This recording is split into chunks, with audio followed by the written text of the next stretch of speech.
और पर धमाके की आवाज सुनकर आपको लगेगा कि कोई वॉर की सिचुएशन होगी, कोई सोशियो पॉलिटिकल क्राइसिस हो रही हो, लेकिन यहाँ ऐसा कुछ भी नहीं था। ऐसी दिखने वाली दरारें जो कि किसी एक कमरे में नहीं बल्कि उनके घर के 11 में से 9 कमरों में थी।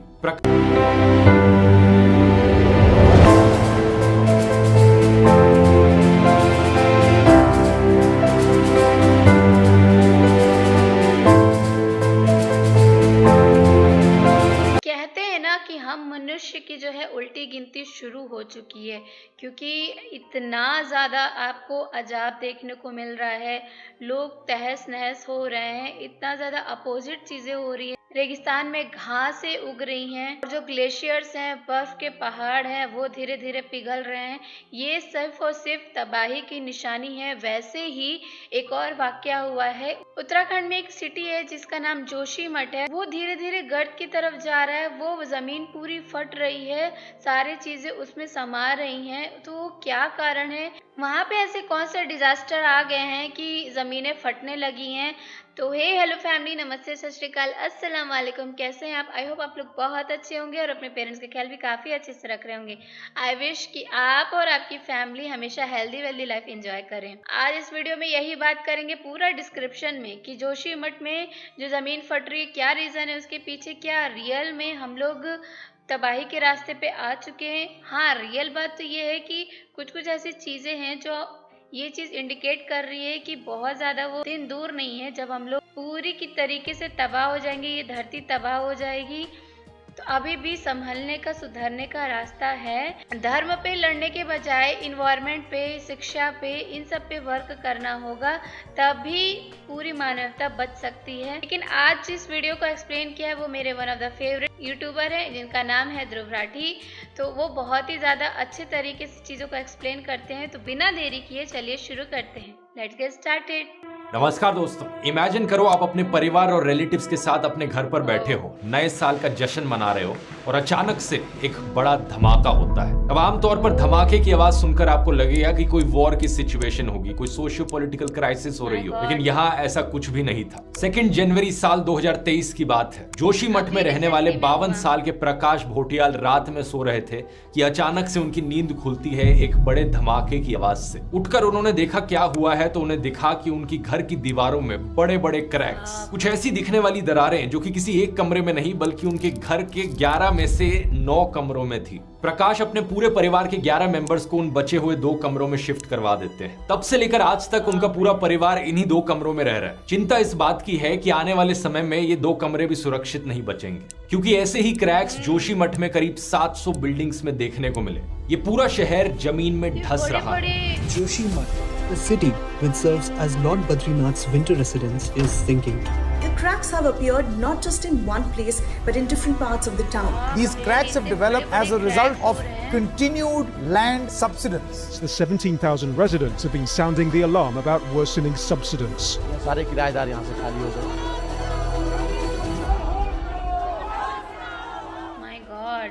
दोस्तों, जोशीमठ एक इंपॉर्टेंट जगह है। उत्तराखंड के चमोली डिस्ट्रिक्ट में 1800 मीटर की हाइट पर यह शहर आपको मिलेगा, जिसकी पॉपुलेशन है करीब 23,000 लोग। बद्रीनाथ श्राइन, जो कि हिंदुओं के लिए सबसे इंपॉर्टेंट तीर्थ मंदिरों में से एक है, वो इसके काफी करीब है, अराउंड 45 किलोमीटर दूर। इसके अलावा इसके पास है औली का नगर, जो कि स्कीइंग के लिए एक बड़ी अच्छी जगह बताई जाती है और सरकार इसे एज इंटरनेशनल स्कीइंग डेस्टिनेशन भी प्रमोट करने लग रही है। आसपास काफी ट्रैकिंग की भी जगहें हैं और इंडो चाइना बॉर्डर भी इससे काफी नजदीक है। इसी रीजन से जोशीमठ में एक मेजर इंडियन आर्मी का बेस भी है और एक स्ट्रैटेजिक रोड जो जाती है इंडो टिबेटन बॉर्डर तक। इस रोड पर भी रिपोर्टेडली बड़े क्रैक्स देखे गए। लेकिन क्योंकि जोशीमठ की लोकेशन यहाँ पर इतनी इंपॉर्टेंट है, पिछले कई दशकों में काफी कंस्ट्रक्शन देखी गई इस नगर में, होटल्स, रेस्टोरेंट्स और बाकी एस्टेब्लिशमेंट्स की। अब बात कुछ ऐसी है कि बताया जाता है कि ये पूरा शहर आज से करीब 100 साल पहले ही बसा था। यहाँ पास की पहाड़ी पर एक अर्थक्वेक आया, जिसकी वजह से एक लैंडस्लाइड हुई और काफी सारे पत्थर आकर यहाँ गिर गए। ओवर टाइम वो पत्थर स्टेबलाइज कर गए और इसके ऊपर ये शहर बसा। मगर प्रॉब्लम यह है कि इसी कारण से जमीन ज्यादा कंस्ट्रक्शन के लिए सही नहीं थी, स्पेशली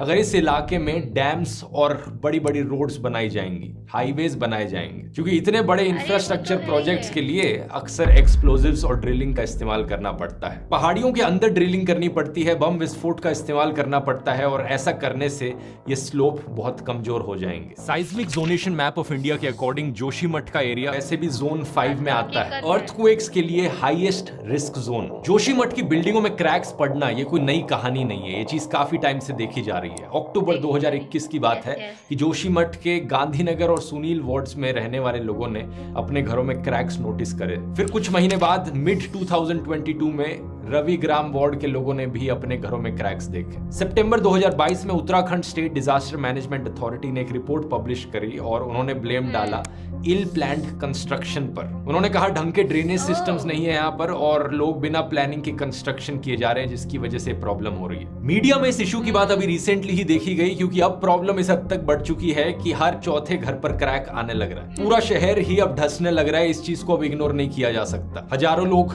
बेघर हो जाएंगे। 80 से ज्यादा परिवारों को ऑलरेडी अपने घरों के बाहर शिफ्ट किया जा चुका है और नेशनल डिजास्टर रिस्पांस फोर्स और बॉर्डर सिक्योरिटी फोर्सेस के द्वारा इवैक्यूएशन भी करी जा रही है। सबसे बड़ा सवाल यहाँ पर यह उठता है कि आखिर गलती किसकी है? टीवी न्यूज चैनलों की माने तो गलती जोशीमठ के लोगों की है। भाई ऐसी सेंसिटिव जगहों पर घर बनाओगे तो यही होगा ना। इस तरीके से अनप्लान्ड कंस्ट्रक्शन नहीं करनी चाहिए थी। लोकल लोग सरकार पर ब्लेम डालते हैं। सरकार यहाँ पर बिल्डर्स और डेवलपमेंट प्लानर्स पर ब्लेम डालती है और ये बिल्डर्स ब्लेम डालते हैं इन पहाड़ों पर कि ये पहाड़ियां ही ऐसी है। एक्चुअली में देखा जाए तो वहां रहने वाले लोगों पर सबसे कम ब्लेम जाना चाहिए। अगर अनप्लान्ड तरीके से प्राइवेट होटल्स बनाए जाएंगे और बिल्डिंगें बनाई जाएंगी तो उस कंस्ट्रक्शन को रोकने का काम यहाँ सरकार का है। इसके अलावा वेस्ट वाटर डिस्पोजल को देखना और ड्रेनेज सिस्टम को मैनेज करना भी सरकार का काम है। ये बात सच है कि कुछ चीजें हैं जो किसी के कंट्रोल में नहीं है, जैसे कि नेचुरल डिजास्टर्स जो आते हैं। नेचुरली अगर इरोजन होने लग रहा है, लेकिन नेचुरल कॉजेज के पीछे भी ब्लेम यहाँ ह्यूमन डेवलपमेंट और क्लाइमेट चेंज पर जाता है। क्लाइमेट चेंज की वजह से एस्टिमेट किया गया है कि अगले 2 डेकेड्स में उत्तराखंड का जो टेम्परेचर है एवरेज,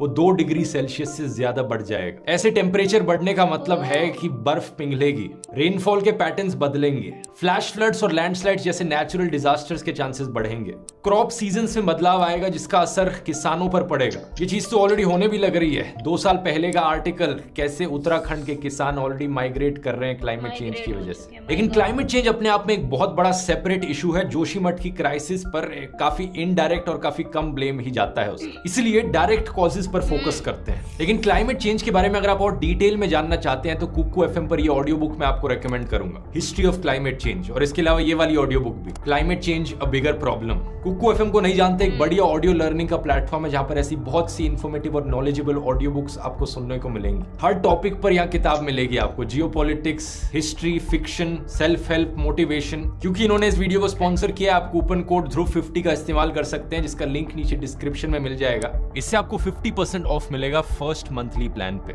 यानी 99 रुपीज की जगह सिर्फ 49 रुपीज आपके लिए कॉस्ट पड़ेगी पर मंथ। जाकर चेकआउट कीजिए। और अब बात करते हैं डायरेक्ट कॉजेज की। सबसे पहला डायरेक्ट कॉज बताया जाता है Tapovan Vishnugarh hydro power project. ये एक हाइड्रो इलेक्ट्रिक प्रोजेक्ट है जिसकी कंस्ट्रक्शन साल 2006 में शुरू हुई थी। अभी तक इसकी कंस्ट्रक्शन खत्म नहीं हुई है, लेकिन इस प्रोजेक्ट की एक टनल बनाई गई थी जो जोशीमठ के नीचे से गुजरती है, एलिजिडली बताया जाता है। जियोलॉजिस्ट एमपीएस भिष्ट और पीयूष रौटेला ने साल 2010 में एक पेपर पब्लिश किया था जिसका टाइटल था disaster looms large over Joshimath. इस रिसर्च पेपर में इन्होंने मेंशन किया था कि कैसे ये particular project single handedly Joshimath का लैंडस्केप बदल सकता है, पूरे जोशीमठ को खतरे में डाल सकता है। ऐसा क्यों है? इन्होंने मेंशन किया कि दिसंबर 2009 में इस प्रोजेक्ट की कंस्ट्रक्शन के वक्त जो इक्विपमेंट इस्तेमाल करी गई थी, उस इक्विपमेंट ने कंस्ट्रक्शन के दौरान जोशीमठ में एक एक्वीफर को पंचर कर दिया था। अब एक्वीफर एक तरीके का अंडरग्राउंड स्ट्रक्चर होता है जो पत्थरों से सराउंडेड होता है। ये बेसिकली जमीन के अंदर एक बड़ा सा गड्ढा कह लो, एक बड़ा सा कुआं जो नेचुरली एग्जिस्ट करता है और जहां पर नेचुरली ग्राउंड वाटर स्टोर होता है। इन्होंने कहा कि एक टनल बोरिंग मशीन इस्तेमाल की गई थी जिसने इस एक्वीफर को पंचर कर दिया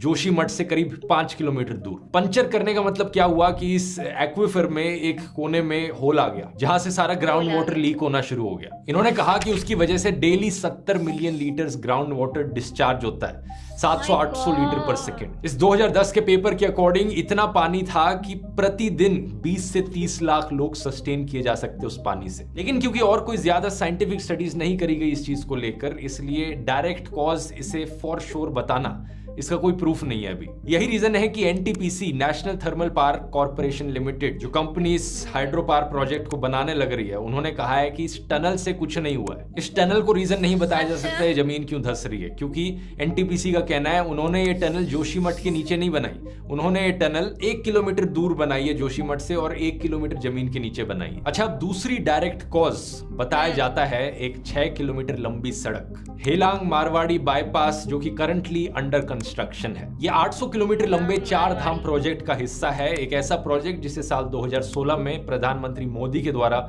इनॉग्रेट किया गया था at a cost of around 12,000 crore. दिसंबर 2022 में मोदी सरकार ने सुप्रीम कोर्ट से दूसरी बार अप्रूवल मांगा था इस 4 धाम प्रोजेक्ट के अंदर एक बाईपास को कंस्ट्रक्ट करने का, चंपावत बाईपास। दोनों बारी सुप्रीम कोर्ट ने अप्रूवल देने से मना कर दिया। जियोलॉजिस्ट नवीन जुयाल, जो कि सुप्रीम कोर्ट के द्वारा अपॉइंटेड हाई पावर्ड कमेटी के मेंबर हैं, उन्होंने 4 धाम प्रोजेक्ट को रिव्यू किया और उन्होंने कहा कि हम में से कुछ लोगों ने सजेस्ट किया था कि इस सड़क को नहीं बनाया जाना चाहिए जब तक जियो टेक्निकल फिजिबिलिटी स्टडी कंडक्ट नहीं करी जाए इस जगह, लेकिन हमारी सजेशंस को पूरी तरीके से इग्नोर कर दिया गया और इस सड़क को बनने दिया गया बिना किसी साइंटिफिक रिपोर्ट्स के। यहाँ पर ये हेलांग मारवाड़ी बाईपास रोड की बात कर रहे हैं। लोकल लोगों का कहना है कि उन्होंने इस रोड की कंस्ट्रक्शन के दौरान एक्सप्लोजिव्स और ड्रिलिंग को होते हुए देखा। Right now we are standing 1 kilometer away from Joshimath. It is 1:52 in the night and you can see stone crushing happening under the nose of Chamoli district administration.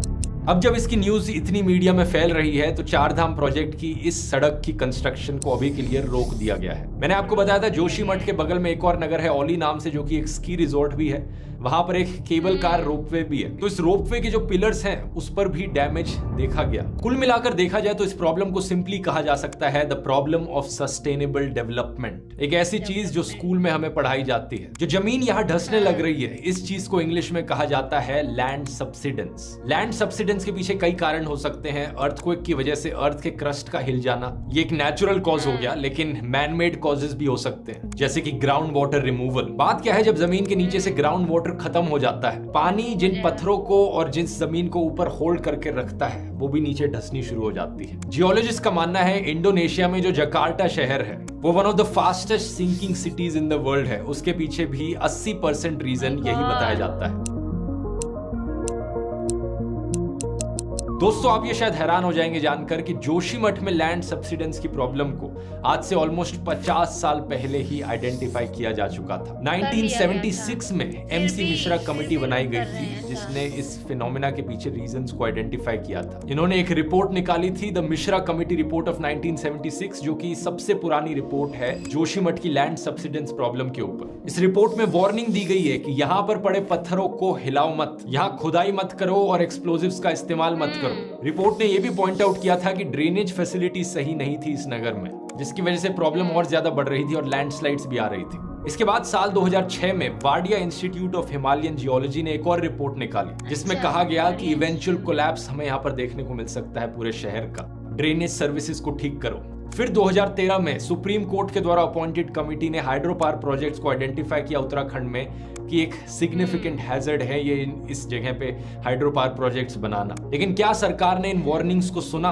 2019 में सरकार ने इंस्टेड कहा कि जो सारे हाइड्रो पावर प्रोजेक्ट्स हैं 25 megawatt से ऊपर के, उन्हें फास्टर क्लियरेंस दी जाए, जल्दी से क्लियरेंस दी जाए और उन्हें रिन्यूएबल प्रोजेक्ट्स का दर्जा दे दिया जाए। रिन्यूएबल एनर्जी अच्छी बात है, लेकिन प्रोजेक्ट्स को बनाया जाना चाहिए ढंग से, यहाँ रिसर्च करके, साइंटिफिक स्टडीज कंडक्ट करके कि प्रोजेक्ट्स बनाना ठीक भी है या नहीं। जोशीमठ बचाओ संघर्ष समिति एक ग्रुप है जो साल 2004 से एनटीपीसी के विष्णुगढ़ हाइड्रो प्रोजेक्ट पार के अगेंस्ट प्रोटेस्ट कर रहा है। इनका मानना है कि आज जो सिचुएशन जोशीमठ में हुई है वो इस हाइड्रो पावर प्रोजेक्ट की वजह से है। इसरो ने ये सैटेलाइट तस्वीरें जारी की हैं जिसमें दिखाया गया है 12 दिनों में जोशीमठ 5.4 सेंटीमीटर धंस गया है। अब जोशीमठ के साथ जो हो रहा है इसे देखकर बाकी आसपास के नगरों के लिए, शहरों के लिए एक वार्निंग साइन है। चमोली डिस्ट्रिक्ट में इसके पास कई और टाउन्स हैं जैसे कि कर्नाप्रयाग, गोपेश्वर। इन जगहों में भी लैंड सब्सिडेंस के इश्यूज को रिपोर्ट किया गया है। सबसे बड़ी बात यह है कि इसरो की नई रिपोर्ट बताती है कि इस लैंड सब्सिडेंस को रिवर्स नहीं किया जा सकता। पिछले 12 दिनों में 27 दिसंबर से लेकर 8 जनवरी के बीच में टोटल 5.5 सेंटीमीटर्स की सब्सिडेंस हुई है जोशीमठ में। इसे आप कंपेयर करो पिछले 7 महीनों से अप्रैल से लेकर नवंबर के बीच में 9 सेंटीमीटर्स की सब्सिडेंस हुई थी। यहाँ पर ये फोटोज भी रिलीज की गई इसरो के नेशनल रिमोट सेंसिंग सेंटर के द्वारा। देखने वाली बात यह होगी कि क्या सरकार ऐसे फ्यूचर डिजास्टर्स को रोकने के लिए एक्शन लेगी या नहीं, क्या सरकार यहाँ जोशीमठ से सीख लेगी या नहीं। अभी के लिए सरकार ने प्रॉमिस किया है 5,000 रुपए पर मंथ पर फैमिली दिए जाएंगे जोशीमठ के परिवारों को। इसे बाद में चेंज कर दिया गया था जब उत्तराखंड के चीफ मिनिस्टर विजिट करने आए, 1.5 लाख पर फैमिली। लेकिन लोकल लोग डिमांड कर रहे हैं 5 लाख रुपए की कॉम्पनसेशन दी जाए। जोशीमठ की इवैक्यूएशन अभी करी जा रही है और एक्सपर्ट सजेस्ट करते हैं इवैक्यूएशन के बाद यहाँ पर रीप्लानिंग करी जाए ड्रेनेज सिस्टम की, रेन वाटर आउटलेट्स की और रॉक स्ट्रेंथ की एक असेसमेंट की जाए कि यहाँ के पत्थर कितने सस्टेन कर सकते हैं। अगर आपको डर है कि आपके रहने वाले एरिया में लैंड सब्सिडेंस की प्रॉब्लम हो रही है तो इसे आइडेंटिफाई करने के लिए कुछ कैरेक्टरिस्टिक्स हैं। हर छोटा मोटा क्रैक जो आपकी घर की दीवारों में आता है उससे डरने की जरूरत नहीं है। अगर जमीन धंस रही है तो जो क्रैक्स होंगे वो कम से कम 3 मिलीमीटर से ज्यादा बड़े होंगे। ये क्रैक्स अक्सर ऊपर जाकर चौड़े हो जाएंगे और नीचे थोड़े पतले होंगे। ये क्रैक्स इंटरनली भी दिखेंगे और एक्सटर्नली भी दिखेंगे, सिर्फ एक साइड पर दीवार के नहीं दिखेंगे। और यूजुअली ये क्रैक्स दरवाजे और खिड़कियों के पास दिखेंगे। इन डिफरेंसेस को याद रखना क्योंकि आमतौर पर दीवारों में क्रैक्स ह्यूमिडिटी की वजह से भी पड़ सकते हैं जब दीवारें स्वेल अप करती हैं। वो कोई ज्यादा डरने की बात नहीं है। उम्मीद करता हूँ वीडियो हमेशा की तरह इन्फॉर्मेटिव लगा होगा। बहुत बहुत धन्यवाद।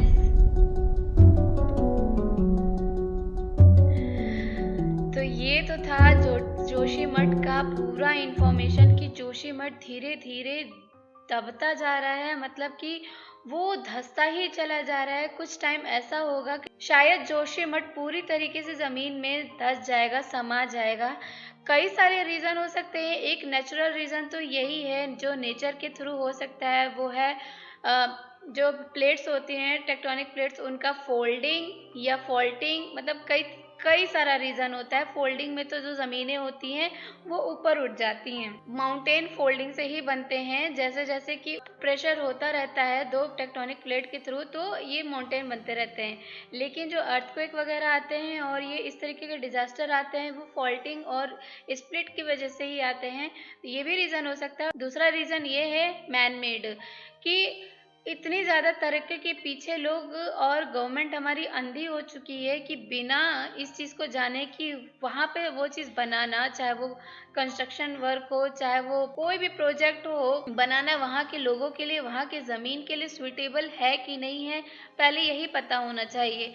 लेकिन जब वहाँ पे पहले से ही ये चीज़ पता चल गई थी 50 साल पहले ही कि हाँ, यहाँ की जो ज़मीन है, यहाँ के जो पत्थर है वो इतने ज़्यादा सस्टेनेबल नहीं है, इतने ज़्यादा अपने आप को होल्ड नहीं कर सकते, उसमें भारी भारी चीज़ें होल्ड नहीं हो सकती हैं, तो भी इतने भारी भारी प्रोजेक्ट लाने की क्या ज़रूरत थी। जब वहाँ के लोग सर्वाइव कर रहे थे तो आई नो डेवलपमेंट बहुत ज़्यादा इम्पोर्टेंट होता है हमारे लिविंग के लिए और हमारे कंट्री के रेवेन्यू के लिए, लेकिन साथ साथ में ये भी देखना चाहिए कि कंस्ट्रक्शन की वजह से या इंफ्रास्ट्रक्चर की वजह से इन्वायरमेंट को कितना ज़्यादा नुकसान हो रहा है। क्योंकि अगर इन्वायरमेंट रहेगा तभी हम सब सर्वाइव कर पाएंगे, वरना नहीं कर पाएंगे। तो आई होप कि इस वीडियो से आपको बहुत कुछ जानकारी सीखने को मिली, खास करके ये जो लास्ट में जानकारी ध्रुव राठी सर ने दी है कि कैसे पहचाने कि ये जो दरारें हैं ये धंसने वाली दरारें हैं या नॉर्मल दरारें हैं। तो 3 मिलीमीटर से ज़्यादा अगर दरारें पड़ी हुई तो समझ लीजिए कि वो खतरे की घंटी है। बाकी जो नॉर्मल दरारें हमारे घर में भी पड़ी रहती, सबके घर में होती है, वो ह्यूमिडिटी की वजह से होती है, तो उससे डरने की बात नहीं है। Thank you so much for watching me till last. Bye, take care.